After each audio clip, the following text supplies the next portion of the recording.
नमस्कार दीपा स्टार्लिंग चैनेले आपनादेर सबाइके स्वागत। आज के आमी पटल दिए असाधारण स्वादेर एकटी रेसिपि बानाबो पटल भापा। ग्रीष्मकाले एकटा लम्बा समय धरे आमरा पटल खेये थाकी। एकई रकम पटलेर तरकारी खेते भालो ना लागले आपनाराओ एई धरनेर एकटा रेसिपि बानिये निते पारेन। खूबई मुखरोचक, गरम भाते असाधारण लागे खेते। देखे नेওয়া যাক पटल भापे बानानोर भिडियोटा। আমি এখানে 500 গ্রাম পটল নিয়েছি। পটলগুলো ভালো করে ধুয়ে খোসাগুলো অল্প অল্প ছাড়িয়ে রেখেছি। দেখুন পুরোটা ছাড়াইনি। আমি ছুরি দিয়ে পটলের গায়ে একটু একটু কেটে নেব। খুব বেশি কাটবার প্রয়োজন নেই। দুটো আপনাদের সাথে শেয়ার করব, বাকিগুলো আগেই কেটে রেখেছি। এইভাবে যদি পটলের গায়ে একটু কাট লাগিয়ে নেওয়া হয় তাহলে পটলের মধ্যে গ্রেভিটা ভালোমতো ঢুকবে, পটলটা খেতে আরো বেশি ভালো হবে। प्रथमे पटलगुलो आमी भेजे नेब। सेई जोन्नो कड़ाइयेर मध्य देब सर्षेर तेल। तेलटा आमी एकटू बेशी करे देब कारण सब पटलगुलोई आमी एकसाथे भेजे नेब। एर मध्य देब नुन। नुन दिले पटलगुलो सफ्ट हये जाबे आर ताड़ाताड़ी भाजा होबे। आर देब परिमाण मतो हलुद। भालो करे भेजे नेब। पटल भाजते समय लागे। एई समय आमी एकटा पेस्ट बानिये नेब। पेस्ट बानाबार जोन्नो मिक्सार जारेर मध्य देब 2 टेबिल चामच सादा सर्षे, 1.5 टेबिल चामच कालो सर्षे और 3 टेबिल चामच पोस्त। तबे এই রেসিপিটা শুধু সরষে দিয়েও ভালো লাগে, পোস্ত দিলে স্বাদটা অনেক বেশি বাড়ে। এই উপকরণগুলো ড্রাই অবস্থাতেই মিক্সিতে প্রথমে গুঁড়ো করে নেব।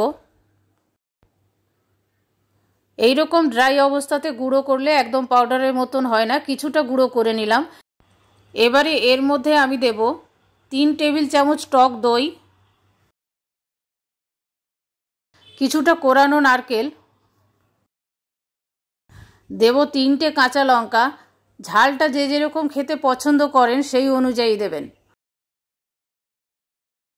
আর দেব একটু নুন। নুনটা আমি পটল ভাজার সময় দিয়েছিলাম, সেই জন্য ভেবে দিতে হবে।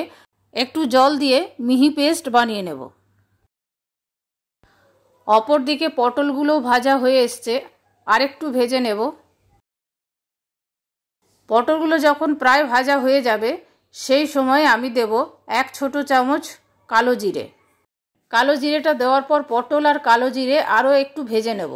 খুব বেশিক্ষণ ভাজবো না, 30-40 সেকেন্ডের মতো ভেজে নিলাম। পটলগুলোর মধ্যে লাল লাল দাগ এসে গেছে, পটলগুলো সুন্দরভাবে ভাজা হয়ে গেছে। এবার একটা ছড়ানো জায়গার মধ্যে পটলগুলো তুলে নেব। এর মধ্যে দিয়ে দেব বানিয়ে রাখা পেস্টটা। জারের মধ্যে অনেকটা পেস্ট লেগেছিল, সেই জন্য জারটা ধুয়ে একটু জল এর মধ্যে দিয়ে দিলাম। 1/4 চামচ দেব চিনি।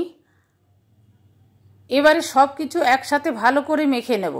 এখন আর নুন দেব না, আমি দুবার নুন দিয়েছি, যদি প্রয়োজন হয় পরে টেস্ট করে দেব। পটলগুলোর সাথে মশলাটা ভালো করে মেখে নিলাম। আর একটু নুন দিয়ে দেব। নুনটা কম হয়েছিল, নুনটা মিশিয়ে নেব ভালো করে।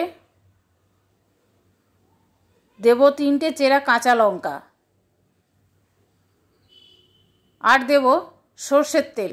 সরষের তেলটা ওপর থেকে বেশ ভালো পরিমাণে দিতে হবে। আমি মোটামুটি 4 টেবিল চামচের মতো সরষের তেলটা দিলাম। আপনারা এর থেকে কম বা বেশি দিতে পারেন। একটা কড়াইয়ের মধ্যে 2 কাপ জল বসিয়ে দিয়েছিলাম। জলটা ফুটে উঠেছে, এর মধ্যে আমি একটা স্টিলের প্লেট দিয়ে দিলাম। আপনারা যে কোনো ধরনের মাপ অনুযায়ী স্ট্যান্ড দিতে পারেন। এর মধ্যে আমি পটলের বাটিটা বসিয়ে দেব। এবারে ঢাকা দিয়ে দেব 5 মিনিটের জন্য। 5 মিনিট হাই ফ্লেমে রান্না হওয়ার পর গ্যাসের ফ্লেম আমি সিম করে দেব। 15 মিনিট পরে ঢাকাটা খুলব। দেখুন লঙ্কার কালার চেঞ্জ হয়ে গেছে। লঙ্কার কালার চেঞ্জ হয়ে গেছে মানে রান্নাটা হয়ে গেছে। পটল ভাজবার সময় 70% সেদ্ধ হয়ে গেছিল, বাকিটা সেদ্ধ হতে বেশি সময় লাগেনি। এবারে আমি গ্যাস অফ করে ঢাকা দিয়ে রেখে দেব, ঠান্ডা হলে সার্ভ করব। ঠান্ডা হয়ে গেছে। পটল ভাপা রেসিপি গরম ভাতে সার্ভ করবার জন্য রেডি। এই রেসিপিটা কিন্তু গরম ভাতে খেতেই বেশি ভালো লাগে। পটল খুব ভালো সেদ্ধও হয়েছে। আমার এই পটল ভাপা রেসিপিটা আপনাদের কেমন লাগলো কমেন্ট করে কমেন্ট বক্সে জানাবেন। ভালো লাগলে প্লিজ একটা লাইক করে দেবেন, শেয়ার করবেন আর সাবস্ক্রাইব করে বেল আইকনটা টিপে দেবেন পরবর্তী নোটিফিকেশনের জন্য।